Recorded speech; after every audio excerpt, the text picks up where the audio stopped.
말씀 보시겠습니다. 오늘 함께 보실 말씀은 디도서 1장 1절에서 16절까지의 말씀입니다.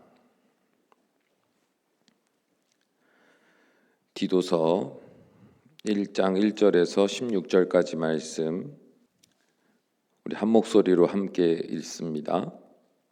하나님의 종이요 예수 그리스도의 사도인 나 바울이 사도된 것은 하나님이 택하신 자들의 믿음과 경건함에 속한 진리의 지식과 영생의 소망을 위함이라. 이 영생은 거짓이 없으신 하나님이 영원 전부터 약속하신 것인데 자기 때에 자기의 말씀을 전도로 나타내셨으니 이 전도는 우리 구주 하나님이 명하신 대로 내게 맡기신 것이라.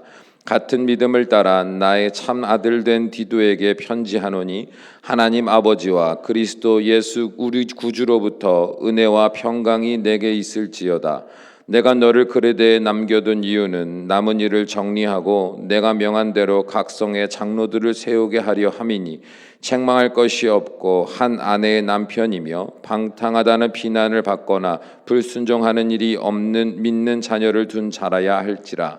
감독은 하나님의 청지기로서 책망할 것이 없고 제 고집대로 하지 아니하며 급히 분내지 아니하며 술을 즐기지 아니하며 구타하지 아니하며 더러운 이득을 탐하지 아니하며 오직 나그네를 대접하며 선행을 좋아하며 신중하며 의로우며 거룩하며 절제하며 믿분 말씀의 가르침을 그대로 지켜야 하리니 이는 능히 바른 교훈으로 권면하고 거슬러 말하는 자들을 책망하게 하려 함이라. 불순종하고 헛된 말을 하며 속이는 자가 많은 중 할례파 가운데 특히 그러하니 그들의 입을 막을 것이라. 이런 자들이 더러운 이득을 취하려고 마땅하지 아니한 것을 가르쳐 가정들을 온통 무너뜨리는도다. 그레데인 중에 어떤 선지자가 말하되 그레데인들은 항상 거짓말쟁이며 악한 짐승이며 배만 위하는 게으른 뱅이라 하니 이 증언이 참되도다. 그러므로 내가 그들을 엄히 꾸짖으라. 이는 그들로 하여금 믿음을 온전하게 하고 유대인의 허탄한 이야기하게 진리를 배반하는 사람들의 명령을 따르지 않게 하려 함이라. 깨끗한 자들에게는 모든 것이 깨끗하나 더럽고 믿지 아니하는 자들에게는 아무것도 깨끗한 것이 없고 오직 그들의 마음과 양심이 더러운지라. 그들이 하나님을 시인하나 행위로는 부인하니 가증한 자요 복종하지 아니하는 자요 모든 선한 일을 버리는 자니라. 아멘. 여러분은 그리스도인으로서 이 땅을 살아가는 것이 쉬운 일이라고 생각하십니까? 아니면 힘든 일이라고 생각하십니까? 만일 힘든 일이라고 생각한다면 그 이유가 뭐라고 생각하세요? 그 이유는 간단합니다. 우리의 내적으로는 육신의 정욕을 따라 살아가던 나의 죄의 본능과 싸워야 하고 외적으로는 하나님을 부인하며 육신의 정욕을 세상의 진리로 믿는 사람들과 공존해야 하기 때문입니다. 그리고 좀 더 넓게 보면 우리를 구원하신 하나님께서 우리를 통하여 이 땅의 수많은 사람들에게 구원을 전하게 하셨지만 사탄은 그 구원의 은혜가 흘러가지 못하도록 막아서는 형국이기 때문에 이 거대한 전쟁의 소용돌이에 속한 우리 그리스도인들은 결국 그리스도인으로서 사는 것이 결코 쉬운 일이 아니라는 경험을 반복하게 되는 겁니다. 그래서 사도 바울은 이렇게 고백하기도 했지요. 갈라디아서 5장 17절 육체의 소욕은 성령을 거스르고 성령은 육체를 거스르나니 이 둘이 서로 대적함으로 너희가 원하는 것을 하지 못하게 하려 함이니라. 에베소서 6장 10절에서 13절 끝으로 너희가 주 안에서와 그 힘의 능력으로 강건하여지고 마귀의 간계를 능히 대적하기 위하여 하나님의 전신갑주를 입으라. 우리의 씨름은 혈과 육을 상대하는 것이 아니요 통치자들과 권세들과 이 어둠의 세상 주관자들과 하늘에 있는 악의 영들을 상대함이라. 그러므로 하나님의 전신갑주를 취하라. 이는 악한 날에 너희가 능히 대적하고 모든 일을 행한 후에 서기 위함이라. 그렇다면 실제 우리의 삶에서 경험하게 되는 이 영적 싸움 속에서 우리는 어떠한 태도를 취해야 하는 것입니까? 나 외에 세상 사람들은 모두 적으로 간주하고 그들을 대적하며 교회로 모이는 것에만 힘써야 하는 것입니까? 아닙니다. 영적 전쟁은 내가 가진 작은 믿음을 그리고 내가 속한 작은 공동체를 지키는 것에만 국한된 싸움이 아닙니다. 하나님께서 나를 보내신 그 자리에서 거룩한 영적 영향력을 끼치며 그 땅을 성령 하나님의 능력으로 정복하고 그것을 하나님의 나라로 올려드리는 전쟁이 바로 영적 전쟁의 목적입니다. 그러면 구체적으로 우리는 이 전쟁의 승리를 위해서 어떤 삶을 살아야 하는 겁니까? 이렇게 질문하면 참으로 막막하죠. 왜냐하면 우리가 처한 상황이 모두 다르고 우리가 대하는 사람들도 모두 다르기 때문에 일일이 이 모든 상황에 맞는 대처를 생각해 보면 얼마나 마음이 무겁고 복잡하겠습니까? 영적 전쟁을 통해서 하나님의 나라를 확장해가는 삶, 영향력을 끼치는 삶, 우리 그렇게 삽시다. 구원은 쉽게 외칠 수 있어요. 그러나 내 내적, 내 내면에서 수시로 일어나는 싸움, 내 외적 환경 속에서 일어나는 수시로 일어나는 싸움, 그리고 우리가 도저히 인지할 수도 없는 새에 사탄이 가로막거나 사탄이 방해하는 모든 상황 속에서 우리가 도대체 그리스도인으로 어떻게 사는 것이 올바른 삶이냐 이 말입니다. 막연하게 믿음으로 삽시다. 승리합시다. 그러면 우리는 막막하다 이 말입니다. 그래서 이 다양한 환경 속에서 다양한 상황 속에서 우리가 어떻게 살아야 된단 말입니까? 그러니 대부분은 듣기는 듣되 실천할 엄두를 내지 못하죠. 어디서부터 어디까지 실천할 거고 어떻게 사는 것이 잘 사는 건지 못 사는 건지 어떻게 알아요? 그러니까 대부분 바람은 있으나 그 싸움을 싸우지도 못하고 또 여러 상황 속에서 그저 흘러가는 대로 세상 사람과 별반 다를 바 없이 복잡하게 살아간다 이 말입니다. 그러나 성경을 보십시오. 하나님은 이 전쟁터에 우리를 홀로 밀어 넣으시지 않습니다. 하나님은 우리로 싸워라 하고 밀어 넣지 않는다고요. 오히려 전쟁의 주관자 되셔서 이 전쟁의 모든 과정을 좌지우지하시는 전능하신 하나님이셨습니다. 역대하 20장 15절 야하시엘이 이르되 온 유다와 예루살렘 주민과 여호사밧 왕이여 들을지어다. 여호와께서 이같이 너희에게 말씀하시기를 너희는 이 큰 무리로 말미암아 두려워하거나 놀라지 말라. 이 전쟁은 너희에게 속한 것이 아니요 하나님께 속한 것이니라. 아멘. 하나님은요 우리가 싸워야 하는 이 내적, 외적 그리고 사탄과의 수많은 영적 전쟁 가운데 뭐라고 말씀하셨느냐? 이 전쟁은 너희들의 싸움이 아니다 그랬어요. 이 전쟁은 누구의 싸움이다? 하나님의 싸움이다 이렇게 말씀하셨습니다. 믿으십니까? 하나님이 주관하신다 말씀하셨어요. 구약의 역사를 우리가 그냥 이런 일이 있었구나 저런 일이 있었구나 볼 게 아닙니다. 하나님은 이스라엘의 역사를 통하여 계속 우리에게 뭘 보여주세요? 모든 전쟁의 승패 여부는 이스라엘이 얼마나 잘 싸우느냐 얼마나 능력이 있느냐에 있지 않다는 거 우리에게 계속 보여주시잖아요. 하나님이 모든 전쟁 가운데 승리의 가장 중요한 요소는 뭐라고 말씀하세요? 하나님 자신이라고 말씀하십니다. 우리의 삶도 마찬가지예요. 하나님은요 우리가 이 영적 싸움을 할 때에 너희들이 잘 싸워라 어떻게 싸우는지 지켜보겠다 이렇게 말씀하시지 않아요. 하나님이 우리의 모든 싸움의 선봉장 되시고 모든 싸움의 모든 전쟁의 주관자 되어주시겠다 우리에게 말씀하여 주십니다. 그리고 하나님은 우리가 취할 태도에 대해서 분명히 말씀하세요. 그러므로 너희는 어떻게 살아야 하는가? 하나님이 우리 인생의 영적 전쟁에 있어서 주관자 되심으로 우리에게 승리의 영광을 맛보게 하시고 하나님의 능력을 맛보게 하실 것인데 그러므로 우리는 어떻게 살아야 하는가? 이 부분을 말씀하시는 거예요. 구약의 성경도 계속 보세요. 하나님이 영적 전쟁의 승리의 열쇠는 무엇에 있다고 말합니까? 이스라엘의 영적 태도에 있다고 말씀하시잖아요. 그러면 우리가 취해야 하는 영적인 태도는 뭡니까?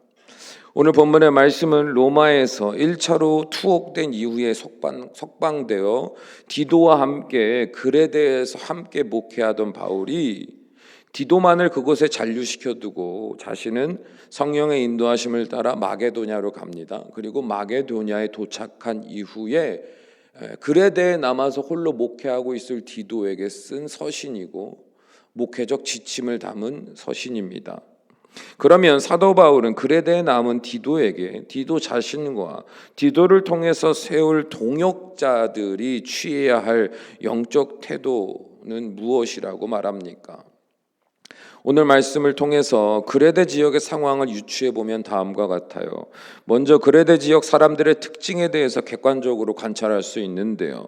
먼저 그곳에서 예언자로 활동하던 사람들에 의하면 그레데 사람들은 어떤 사람이래요? 예나 지금이나 항상 거짓말을 잘하고 악한 짐승들 같이 포악하며 그들의 배만 채울 줄 아는 게으르고 이기적인 사람들이었다고 말합니다. 사도 바울 또한 그곳에서 사역을 하면서 그레데 사람들이 이러한 특징을 가지고 있다라는 것이 맞다라고 디도에게 다시 한번 말해주지요. 그뿐 아니라 교회 안에 있는 유대인들에게 대해서도 다음과 같이 이야기합니다. 곧 유대인들이 입술로는 하나님을 안다고 목청을 높이면서 실제 자신들의 삶으로는 하나님을 부인하는 자같이 살고 있었습니다. 그들은 복음이 아닌 헛된 말을 즐겨 하는데 그 이유는 사람들을 속여서 그들로부터 부당한 이득을 취하려고 애쓰는 사람들이었기 때문입니다. 그래서 그들로 인하여 깨어진 가정이 한둘이 아니랍니다. 그러면 그러한 상황 속에서 디도와 또한 디도가 앞으로 세울 동역자들이 어떠한 신앙의 태도를 취해야 한다고 사도 바울은 가르칩니까? 사도 바울은 각 성에 세울 동역자들의 기준에 대해서 이렇게 이야기합니다. 5절에서 9절 상반절까지 쉬운 말 성경으로 보면 이런 내용이 돼요. 내가 그대를 크레타 섬에 남겨두고 온 것은 내가 미처 다하지 못한 여러 가지 일들을 그대가 대신 맡아서 처리해주고 또 내가 그대에게 지시한 대로 그곳에 각 성읍마다 장로들을 세우게 하기 위해서였습니다. 장로로 세울 자들은 이러해야 합니다. 곧 다른 사람들에게 책 잡힐 일이 없어야 하고 오직 한 아내의 남편이어야 하며 자녀들도 다 믿음을 가져서 방탕하거나 혹은 부모님에게 대든다는 비난을 받지 않아야 합니다. 감독은 하나님의 일을 맡아 하는 청지기이므로 흠잡을 데가 없어야 하고 자기 고집대로만 하지 아니하며 참을성 없이 쉽게 성내지 아니하고 술을 즐겨 마시지 아니하며 난폭하지 아니하고 부당한 이익을 탐해서도 안 되는 사람이어야 합니다.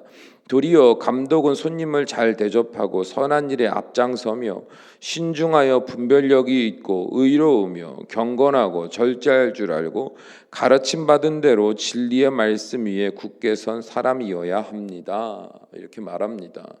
이런 사람들을 세워야 합니다.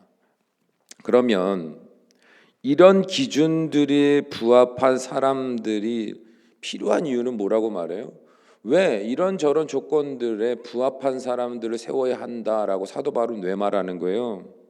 9절 하반절에 보면 그 이유가 이렇게 기록되어 있습니다. 쉬운 말 성경으로 보면 그래야만 감독이 바른 교훈으로 다른 사람을 권면하고 진리에 반대하는 사람들을 책망하여 그들의 잘못을 명백하게 지적할 수 있을 것입니다. 이렇게 말하고 있습니다. 오늘 말씀 그대로 다시 한번 읽어보자면 이는 이런 조건들을 가진 사람이어야만 하는 이유는 그 이유는 능히 바른 교훈으로 권면하고 거슬러 말하는 자들을 책망하게 하려 함이라. 그렇습니다. 우리 그리스도인들이 이 거대한 영적 전쟁의 현장에서 살아가기 위해서 취해야 하는 영적인 태도는 하나님의 진리 안에서 자신을 먼저 돌아보고 훈련하여 거룩한 자리에 서 있는 것, 그것이 중요하다고 말하는 거예요. 왜냐하면 하나님이 우리를 통해서 이 전쟁에서 승리하시기 위해서 가장 중요한 요건이 뭐냐면 하나님이 도구로 쓰시는 자의 삶이다 이 말이에요. 하나님이 우리의 인생을 통하여 영적 전쟁 가운데 승리하게 하실 건데 막상 그 전쟁에서 승리하시기 위하여 쓰셔야 하는 도구된 우리의 삶이요 하나님 앞에서 바른 교훈으로 서 있지 아니하며 내 스스로가 먼저 입술의 말이라든지 생각하는 것이라든지 삶으로 소망하는 것이라든지 내 마음을 품고 사는 것이라든지 등등 우리 안에 먼저 거룩한 것이, 우리의 삶의 행실에 먼저 거룩한 것이 없으면 하나님은 우리의 삶을 통하여 영적 전쟁을 이루어 가실 수 없다, 이 말이 되는 거예요. 각 지역에 하나님의 동역자들을 세울 것인데 하나님이 그들을 통하여 악한 자들과 대적하며 악한 세상과 대적하며 승리하게 하실 것인데, 그러기 위해서는 어떤 사람들이 필요하다? 그들 먼저 하나님의 거룩한 의의 무기가 될 만한 영적인 온전한 사람들이 세워져야만 하나님이 그들을 통해서 일하실 수 있다, 그들을 통하여 승리하실 수 있다, 이 말이에요. 왜요? 그들이 거슬러 말하는 자나 불의한 자들을 책망해야 되는데, 그들을 통하여 그들의 입술에 복음을 담아서 책망해야 되는데 그들의 삶이 먼저 온전치 못하면 하나님이 그들을 통해서 일하실 수 없다, 이 말이에요. 사랑하는 여러분, 그러므로 신앙생활을 함에 있어 복잡하거나 어렵다고 생각하지 마십시오. 복잡하게 생각하지 마세요. 쉽게 생각하세요. 이 치열한 영적 전쟁에서 승리할 수 있는 방법은 오직 한 가지, 하나님이 나를 통해서 일하실 수 있도록 하게 하면 되는 거예요. 하나님과 여러분과의 관계에 집중하시고 내 입술의 말이라든지 내 마음에 품은 감정이라든지 내 생각에서 떠올려 생각하는 것이 무엇인지 그 모든 것들을 날마다 말씀과 기도 가운데 돌아보시고 정결케 하시는 은혜를 사모하십시오. 성령 하나님의 세밀한 은혜를 인도하세요. 그러면 자연스럽게 하나님은 우리의 삶을 통하여 승리하게 하시는 역사를 이루어 가실 겁니다. 우리의 인생을 손에 딱 드시고 오른손으로 드셔서 하나님 우리가 처한 곳곳마다 우리를 보내신 곳곳에서 승리하게 하실 것이고 구원의 놀라운 역사들을 이루어 가실 것이고 우리가 불가능하다 하는 일들을 이루어 가시는 능력의 도구 삼으실 거예요. 그래서 우리의 입술로 우리의 삶을 통해서 하나님이 얼마나 위대하신 분인가 나타내실 줄 믿습니다. 오늘 하루를 살아가실 때에도 하나님 앞에 순전한 믿음으로 살아가시는 여러분이 될 때 하나님은 여러분에게 충만한 기쁨과 감사의 복을 누리게 하실 줄 믿습니다. 기도하시겠습니다. 사랑이 많으신 아버지 하나님, 우리가 이 땅을 살아가는데 어떻게 해야 하나님의 능력의 도구된 자들 되어 승리하는 삶을 살아갈 수 있습니까? 하나님은 이스라엘 백성들을 향하여 날마다 거룩을 말씀하셨습니다. 그 이유는 하나님이 거룩한 이스라엘의 하나님이실 때 비로소 거룩한 하나님의 능력이 임하는 놀라운 축복을 그들이 누릴 수 있었기 때문입니다. 오늘도 하나님은 우리에게 말씀하여 주십니다. 우리의 인생을 통하여 승리하게 하실 것이며 정복하게 하실 것이며 이기게 하실 것이니 그러므로 거룩하라. 그러므로 하나님이 마음껏 쓰실 수 있는 의의 도구가 되도록 힘써 자신의 내면을 돌아보고 그 도우심을 구하라 말씀하셨으니 이 말씀을 믿는 자들마다 승리의 역사가 이루어질 줄 믿사오니 주님 홀로 영광받아 주시옵소서. 예수님의 이름으로 기도합니다. 아멘.